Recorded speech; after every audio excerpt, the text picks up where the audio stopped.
Assalamualaikum warahmatullahi wabarakatuh. Waalaikumsalam warahmatullahi wabarakatuh. Alhamdulillah wa syukurillah bahwa kali ini kita kedatangan narasumber yang betul-betul agung dan betul-betul kredibel. Saya perkenalkan, yang pertama itu adalah Dr. Fawaid. Assalamualaikum Pak Dokter. Waalaikumsalam Prof. Nah, kemudian narasumber yang kedua yaitu Dokter ya? Bukan Pak, masih master. Oh, master apa? Education. Master Education. Ya. Ini dua narasumber ini adalah tentang membicarakan tentang sejarah Islam di Bali. Ya.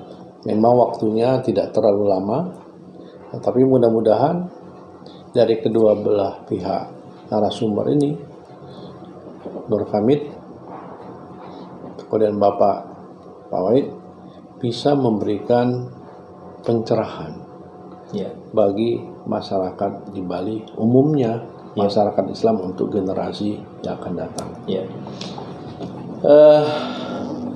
Yang pertama mungkin saya tetap ke Pak Dr. Fawaid dulu ya. Pak Dr. Fawaid, Siap Prof. saya mau tanya, kapan Islam pertama kali masuk ke Bali? Ini yang jadi salah satu pertanyaan penting. Karena ini adalah salah satu fundamental dasar daripada umat Islam masuknya ke Bali. Silakan Pak. Terima kasih Prof. Bismillah, saya awali. Assalamualaikum warahmatullahi wabarakatuh. Waalaikumsalam warahmatullahi wabarakatuh. Bagus sekali ini karena memang sejarah di Bali dalam hal ini penting diangkat.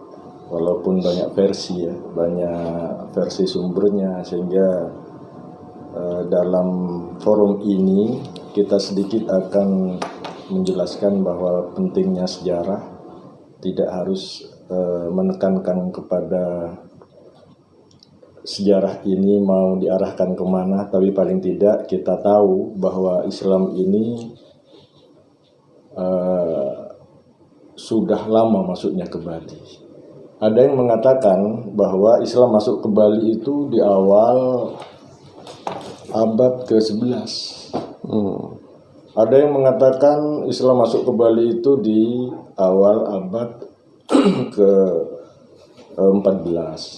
Yang banyak versi itu yang mengatakan bahwa masuknya Islam itu ke Bali itu terkait dengan proses masuknya Islam di Jawa sebenarnya. Walaupun ada yang mengatakan Islam masuk ke Bali itu diawali di kerajaan Gelgel. Dan itu pun prosesnya karena memang kerajaan Gelgel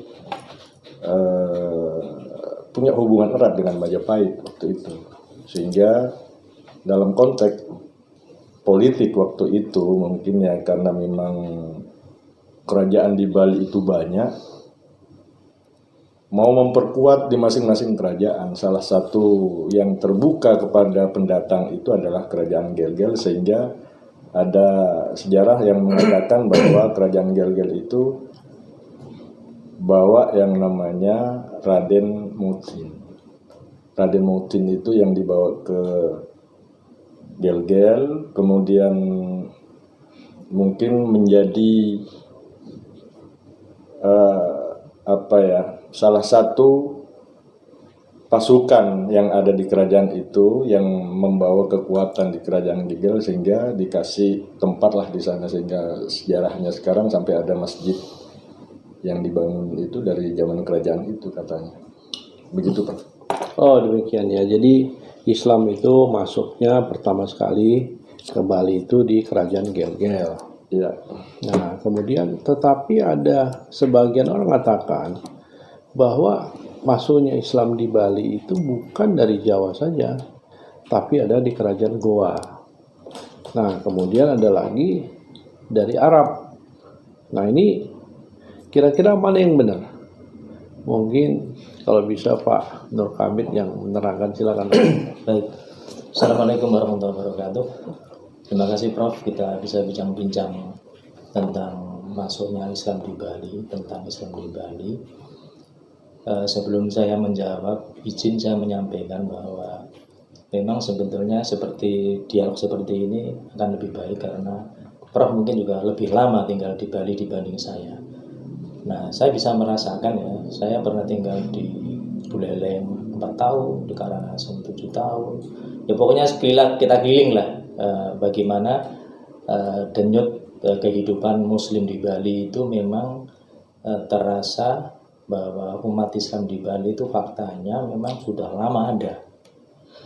Nah, ketika kita bicara tentang pertanyaan kapan Islam di Bali itu mulai ada, ya memang seperti disampaikan oleh Dr. Fawai tadi merujuk kepada salah satu tokoh kerajaan Gegel dalam Ketut Nglingsir. Beliau itu memang membawa rombongan 40 orang. Itu dikonfirmasi oleh semua tokoh, baik itu tokoh Muslim maupun tokoh Hindu. Beliau memang meminta ketika beliau itu mengadakan perjalanan ke Majapahit, minta 40 orang.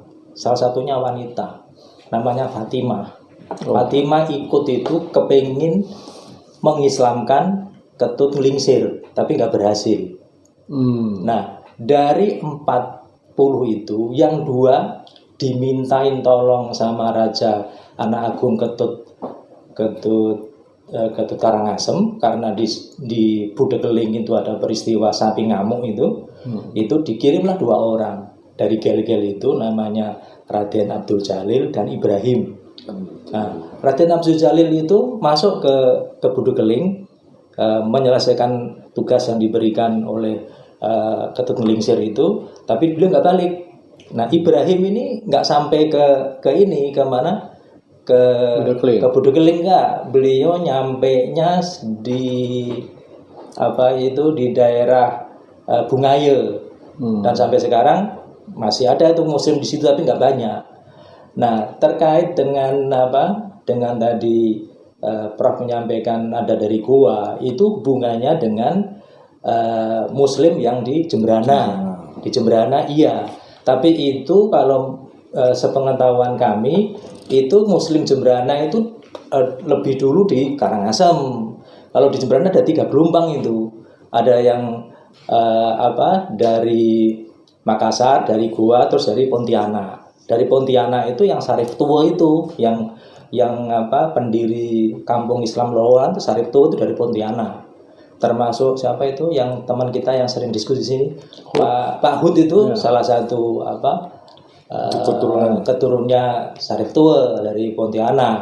Nah, beliau itu memang masih ada hubungannya kayak namanya aja Sarif Tua dari, kayaknya masih ada hubungannya dari Yaman, tapi beliau memang tinggal lama di Pontianak. Nah, ketika sebagian besar ya, baik itu di Kelungkung, di Karangasem, di Buleleng, di Jembrana, itu semua memang ada termasuk di Badung, itu semua ada hubungannya dengan raja. Mereka memang diterima baik sama raja, karena fungsi utama Muslim waktu itu adalah menjaga keamanan dan ekonomi. Nah, oleh karena itu fakta ini tidak bisa dipungkiri, dan itu mereka diperlakukan sangat baik oleh raja. Contoh ya, tanah-tanah yang sekarang didiami kampung Muslim itu sebagian besar dikasih raja. Nah, yang menarik contoh di Karangasem. Di Karangasem itu sampai sekarang Muslim di Subagan itu dikasih pauman, dikasih tanah. Nah, dulu menurut saya dapat cerita dari Pak Hasim Ahmad, salah satu tokoh di Dangin Seme, itu di Karangsokong sama Telaga Emas itu mau dikasih tanah. Yang Karangsokong minta tanah, Telaga Emas minta padi. Makanya Telaga Emas sampai sekarang nggak punya pauman. Nah, tapi dari di Karangsokong sampai sekarang masih itu paumannya. Masih, itu tanah dari raja. Masjid-masjid juga dari raja semua. Nah, ke apa ya, kerukunan seperti ini memang yang menciptakan itu ya raja.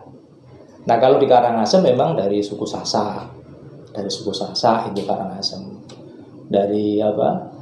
Dari anak NTB. Ketut Karangasem itu memang dari ini. Cuma beliau itu kan kalau dari Karangasem itu ada informasi yang ketika kita dulu diskusi dengan para tokoh di Puri itu, Raja Karangasem itu pernah menghajikan Tuan Guru Abdul Hamid, dihajikan. Itu bentuk-bentuk apa? Dan itu fakta loh ya, bukan ngarang, bukan menghajikan Nur Hamid, bukan. ya. Dan itu guru ngaji beliau, gitu loh Prof. Jadi kalau tadi disinggung apakah ada dari Goa, ada, cuma itu di Jembrana. Gitu. Kalau mohon saya potong, kalau di apa di bukan Di mana? Di Jembrana. Bukan Jembrana, satu lagi apa di daerah Buleleng. Kalau Buleleng itu sama ada Serangan gimana itu? Kalau Serangan belakangan. Serangan kan kalau Serangan itu kalau jangan saya. Jangan dulu. Jadi gini, kalau yang di Serangan itu pertama itu sosok apa tokoh Muslim yang apa sentral untuk membentuk kampung Muslim itu adalah Raden Sosroningrat. Raden Sosroningrat itu yang dinikahkan sama putri Raja Pemecutan. Itu awalnya. Berarti ada kaitan antara Serangan dengan Pemecutan. Ada. Kalau Sosroningrat ini kuburannya ada. Saya sudah pernah di daerah dekat ini dekat Ubung. Kalau kita masuknya, kalau sebetulnya di belakang ini STM itu, SMK itu ada kuburannya beliau. Sosroningrat itu ada kuburannya. Nah kalau yang Serangan itu, nah Sosroningrat itulah anak buahnya Sosroningrat itulah sama raja disuruh tinggal di Kepaon. Nah Kepaon dulu itu dekat pantai Prof, dekat pantai. Nah teman-teman Serangan itu datang dari Bugis, dikasih tempat di Serangan. Beliau itu kebanyakan memang para pedagang, tapi juga di Serangan itu ada hubungannya dengan yang di Angan 3. Di Angan 3 itu memang ditempatkan sama Raja Pemecutan. Di situ ada Daeng Sape, Daeng Sofe, Daeng Ori, Daeng Odi. Itu beliau mengamankan daerah situ, makanya namanya Angan 3. Dengan 3 orang itu aman. Jadi sebetulnya Islam yang di Angan 3 itu tua, termasuk yang di Soke. Di Soke yang dekat yang daerah yang jadi yang banyak bagusnya itu loh, daerah di Senganan. Itu ada hubungannya di situ, di Senganan ada. Jadi memang kaitan-kaitan itu kalau Raja Pemecutan memang sampai di daerah Angan 3 itu masih ada hubungannya dengan Pemecutan. Kalau termasuk orang itu yang dikirim ke Pemecutan itu orang Serangan, orang Bugis. Berarti kerajaan Pemecutan pada waktu itu punya hubungan erat dengan orang-orang Bugis. Iya. Sehingga diberikanlah tanah di Pulau Serangan. Nah, kalau gitu saya mau tanya kepada Pak Dr. Pawait ini. Ini kan dia orang Serangan juga ya. Saya mau tanya, bagaimana hubungan antara komunitas Muslim dan kerajaan Hindu di Bali? Dari secara keseluruhan ini, Bro. Ya, tapi khususnya saya minta di Serangan. Khususnya karena kan kita lihat kan ada kuburan yang di dekat Perumnas itu. Perumnas. Yang kalau kita masuk ke Perumnas ya. Perumnas Menang Maning. Ada Menang Maning yang ada sebelah kanan itu ada kuburan Siti Fatimah itu. Nah, itu bagaimana hubungannya? Nah, itu kalau ditarik ke hubungan antara Muslim di Serangan sama kerajaan Pemecutan, itu memang ada hubungannya juga dengan tokoh Madura, salah satu tokoh Madura. Makanya saya nanya ke pesampean. Iya. Karena sampean itu Madura asli kan gitu toh. Karena ada yang mengatakan, yang mengkisahkan bahwa di kerajaan Pemecutan itu yang namanya Fatimah, itu nama aslinya siapa itu? Anak Agung Rai, Ayu Rai, anak Agung Ayu Rai. Agung Rai itu sakit lama. Sehingga raja pada waktu itu mencari tabib yang kemudian disaimbarakan, siapa yang bisa menyembuhkan anak saya akan dijadikan suaminya. Nah, disitulah muncul tokoh Madura itu yang mungkin inisiatifnya bukan menikahi dulu tapi mengobati. Sampai sembuh, kemudian karena sudah ada janji dari Raja Pemecutan kalau sembuh akan dijadikan suaminya, ya alhamdulillah mungkin sembuh, sehingga saya lupa Raden siapa. Sasroningrat. Itulah yang salah satu sosok orang Madura yang menyembuhkan Ida Ayu itu, sehingga sampai sekarang menjadi simbol bahwa Siti Fatimah itu keistiqomahan dalam beribadah, sudah masuk Islam ini sampai ya sekarang dijadikan salah satu dinasti religius ya, wisata, bahwa Siti Fatimah itu meninggalnya dalam waktu sholat tahajud itu. Nah, ini ada hubungannya dengan tokoh Madura, tapi hubungan ini, Prof. Mungkin sejarah ini ya, keberlangsungan dengan ketahanan di dalam keluarga mungkin ya, sehingga datang Sasroningrat itu yang dari. Tapi hubungannya dengan Pulau Serangan ini beda lagi. Kalau Serangan itu memang itu diibaratkan karena raja itu perlu penguatan di luar raja ya, karena orang Bugis ini terkenal dengan pasukan lautnya, sehingga yang dari Bugis itu sebagian diletakkan di pinggir pantai untuk menjaga kawasan kerajaan di luar pinggir pantai. Walaupun sejarah dari Kampung Islam Kepawon itu sebagian banyak juga dari Bugis, tapi itu diletakkan di pelayanan di dalam abdi raja, sehingga orang Kepawon itu dihadiahi beberapa tanah karena memang di situ ada imbal balik dari raja bahwa orang Bugis yang ada di abdi dalam itu melayani di dalam lingkaran kerajaan, kemudian dihadiahi tanah di Kepawon. Kalau di Serangan itu memang pasukan luar untuk menjaga daerah luar pinggir pantai. Kalau sejarahnya begitu sih. Oh, jadi memang banyak hal ya sejarahnya Islam masuk di Bali. Iya. Yang pertama mungkin karena dimintai tolong ya, untuk menjaga wilayah daripada kerajaan, kan gitu toh di Bali. Ya. Nah, yang kedua bisa melalui perdagangan, kan gitu. Ya. Dan yang ketiga mungkin bisa masuk jalur politik, kan gitu toh. Mungkin salah satu contoh misalnya orang-orang Arab juga masuk ke Bali toh. Iya. Nah, itu yang mungkin ada sekelompok yang ada dulu di Pagayaman sana kan sebagian. Nah, itu mungkin bisa jadi 3 hal itu tadi. Tapi kalau tentang kesehatan tadi situ aja kita mesti lihat Madu Talita dulu. Oh iya. Kita lihat ini mau nambah kesehatan, apalagi nanti untuk bulan puasa. Betul. Cukup hanya 1 sendok waktu sahur kita minum, dan mudah-mudahan ini terjaga, kan itu ya, sehat. Nah, berkahnya. Coba saya teruskan kepada Pak Pak Nur Hamid ya, Ustaz. Iya.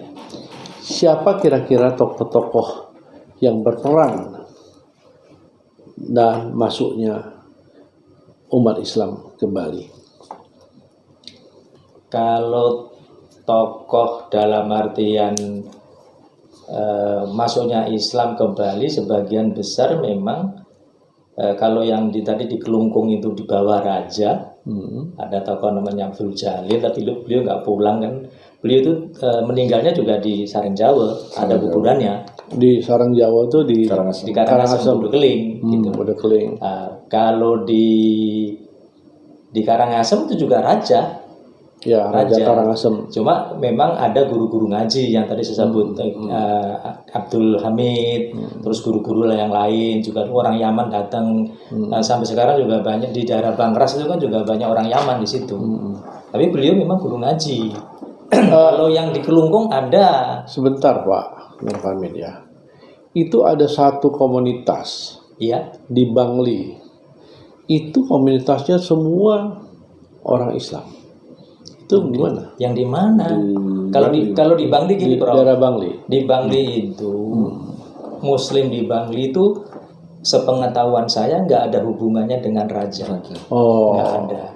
Jadi Muslim di Kintamani sama di mana satu lagi itu di daerah, saya pernah datang ke Bangka di situ tuh di daerah akan masuk itu daerah mana denger nggak itu? Itu memang ada peristiwa yang kalau di Bangli itu gini, di Bangli itu mulanya ada 4 orang yang masuk ke situ, 2 dari Madura, 1 dari Jawa, 1 dari Lombok. Yang dari Madura itu dia Tumah sama Saifuddin, itu dia jualan sate. Ada Abdul Qadir sama ada Kamrah. Kamrah ini pegawai kehutanan. Nah, beliau udah di situ. Nah, kami ada sosok yang menjadikan orang-orang masyarakat Hindu itu hormat sama orang Islam itu namanya Sidin. Sidin ini adalah orang Muslim yang mempertahankan, dia tahu di mana persembunyian I Gusti Ngurah Rai. Dia diintimidasi sama Belanda tuh nggak mau ngaku. Dan dengan kegigihannya itu I Gusti Ngurah Rai nggak ketangkep sama Belanda. Nah, atas jasanya itulah orang Islam dikasih kuburan sama tanah kuburan sama teman-teman yang di daerah situ. Jadi memang termasuk ada peristiwa ada dinamika lah antara teman-teman di 2 desa itu yang merukunkan itu orang Muslim. Nah, jadi memang di daerah Kintamani itu kehadiran orang Muslim memang untuk memperkerat persaudaraan itu kuat. Kalau yang di daerah mana kok lupa saya, itu memang ada daerah Kutuh di Kutuh, ya. di Kutuh itu memang dulu semua memang orang masyarakat Hindu. Cuma ada tokoh yang namanya Pak Irasun itu sakit. Sakit itu nggak sembuh-sembuh.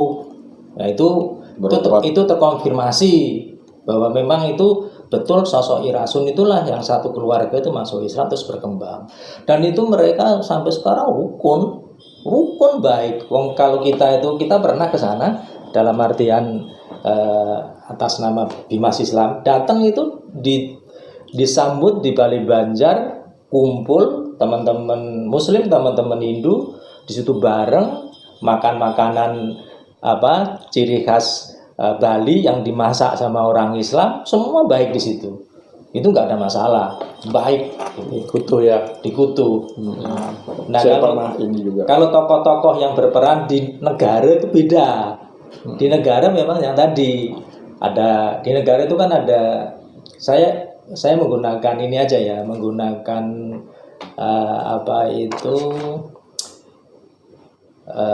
informasi dari Eka Sabara itu lebih enak di ini.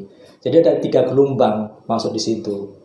Yang pertama itu gelombang orang-orang Bugis, itu ada Daeng Marewa, ada Daeng Nakoda. terus ada tokoh-tokoh memang ulama, terus terakhir itu yang tadi Syarif Tua. Itu memang ada tokoh-tokoh yang memang itu semua dari sebagian besar dari Bugis dan Pontianak. Tapi mereka ini adalah orang-orang yang berjasa untuk pengamanan Jemberana dan memang penguatan ekonomi. Gitu, Bro. Ya, jadi sudah banyak perbincangan kita. Iya. Tapi ini karena terlalu banyak nanti yang mesti kita ceritakan. Ini hanya mungkin baru 10% nih. Iya. Nah, jadi mungkin kita ada serinya ya. Mungkin kita bahas seri pertama, seri kedua, seri ketiga, sehingga bisa struktur nanti kita mulai ini tentang yang tadi sedikit sejarah. masalah politik ini penting tadi. Ya, politik dalam artian gini ya. Ini kan memang ada hal yang dalam tanda petik menurut saya loh ya. Itu memang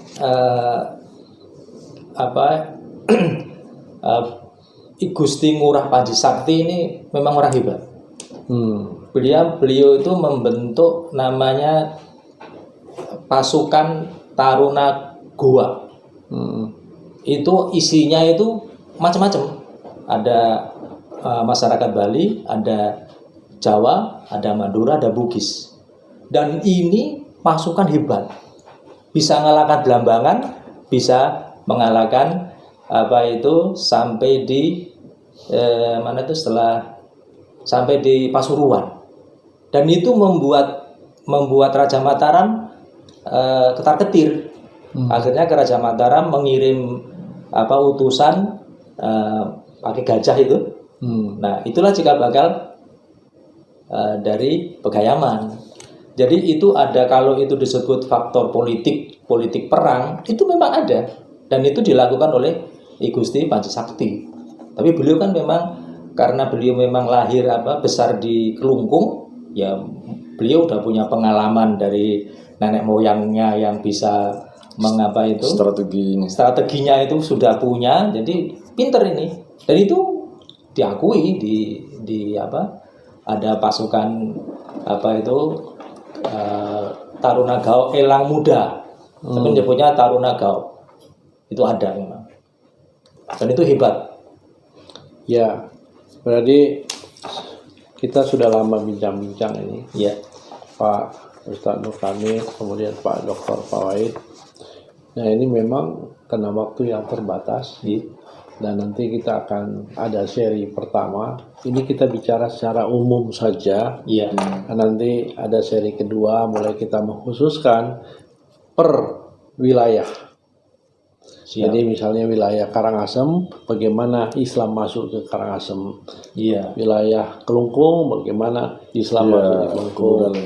Nah, kemudian di Buleleng, bagaimana Islam masuk di Buleleng, kan gitu. Ya. Sehingga dengan demikian kita terstruktur kan gitu toh, masuknya ini. Jadi ini hanya sebagai gambaran dulu masuknya Islam ke Bali, kan gitu ya. Memang dari awal itu tidak ada sejarah yang langsung satu versi.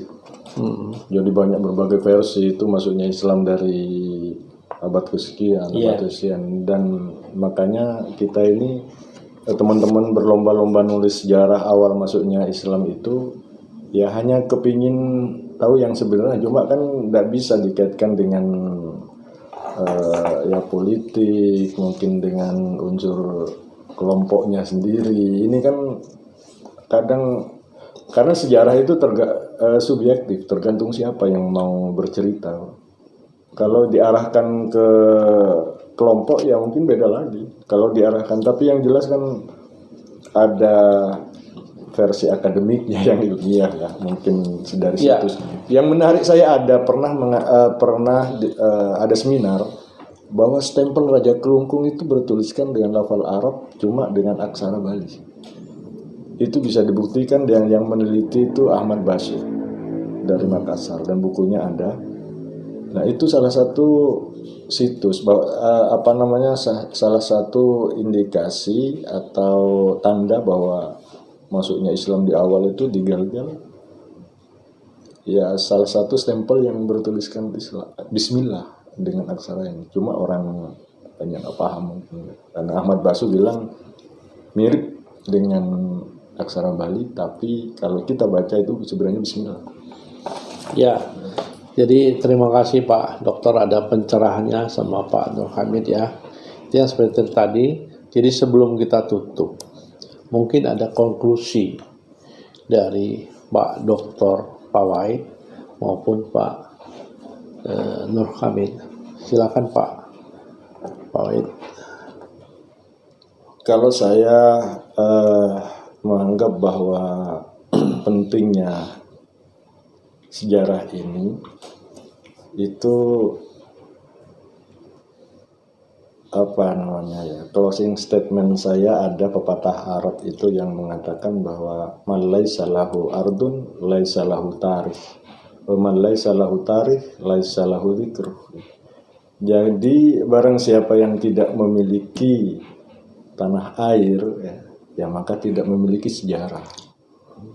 Jadi barang siapa yang tidak memiliki sejarah tidak bisa menyebutkan siapa diri kita, dari mana diri kita. Jadi makanya itu penting sejarah itu diangkat, karena sejarah ini adalah spion kita untuk kedepannya bagaimana supaya lebih maju sesuai dengan peradaban-peradaban sebelumnya. Saya kira itu, Bro. Terima kasih Pak Dokter, silakan Pak. Baik, dari bincang-bincang itu kita mungkin sependapat bahwa Muslim di Bali itu realita, fakta sejarah, bahwa salah satu bentuk bahwa adanya Islam di Bali itu adalah adanya kampung Islam di Bali, dan itu ada peran raja-raja, baik itu di Kelungkung, di Buleleng, di Karangasem, di Jembrana, di Badung, kecuali di Gianyar dan di Bangli. Nah, mereka hidup rukun, damai, dan menyatu. Nah, fakta ini membuktikan bahwa keberagaman di Bali itu sudah lama terbentuk. Dan itu harus dipertahankan, harus dikembangkan. Jadi orang Islam juga nyaman di Bali, teman-teman yang di luar Islam itu juga nyaman, karena orang Islam itu memang berkontribusi, kontribusi keamanan, kontribusi ekonomi, dan juga tadi sambung disinggung oleh Prof itu adalah sedikit terkait dengan politik yang ada di Buleleng. Oleh karena itu mari kita tetap gerakan kerukunan, karena memang kita ini bagian dari orang Islam, itu sudah menjadi bagian dari masyarakat Bali, dan itu fakta sejarah, gak bisa ditutupi. Dan kalau kampung Islam juga gak nambah-nambah, ya segitu aja. Jadi kampung Islam itu gak nambah, ya segitu aja. Artinya memang tidak ada tanda petik ya, ekspansi itu nggak ada, ya memang segitu. Dan itu mereka udah menjadi bagian dari dari kehidupan masyarakat Bali. Nanti kita akan cerita tentang mungkin banyak orang yang nggak tahu ya bahwa di Pusambo itu adalah memproduksi garam terbaik di Bali sampai sekarang. Dan itu yang menyebabkan orang-orang Banjar datang ke Pusambo. Itu faktor ekonomi jelas itu. Saya kira itu, Pak. Terima kasih. Oke, terima kasih para pemirsa. Sudah kita dengar bincang-bincang tentang sejarah masuknya Islam di Bali. Ya. Nah, ini adalah secara global yang diterangkan oleh dua narasumber kita, yaitu Dr.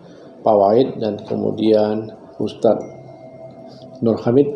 Ya, mudah-mudahan ini bisa memberikan pencerahan bagi masyarakat umumnya, dan ingin dengan adanya pencerahan ini mungkin diharapkan nanti ada kerukunan daripada umat beragama di semuanya. Dan satu hal lagi, bahwa ini hanya baru 10% yang dijelaskan oleh para narasumber, karena ini masih terus berseri. Yang kita harapkan nanti kita mulai daripada satu daerah masuknya Islam di Bali. Ya. Sehingga dengan demikian jelas bahwa 8 kabupaten, 1 kota Madia Ya. itu bisa kita jelaskan semua peran daripada umat Islam masuk ke Bali. Saya pikir terima kasih banyak, dan akhiri dengan wassalamualaikum warahmatullahi wabarakatuh. Waalaikumsalam warahmatullahi wabarakatuh.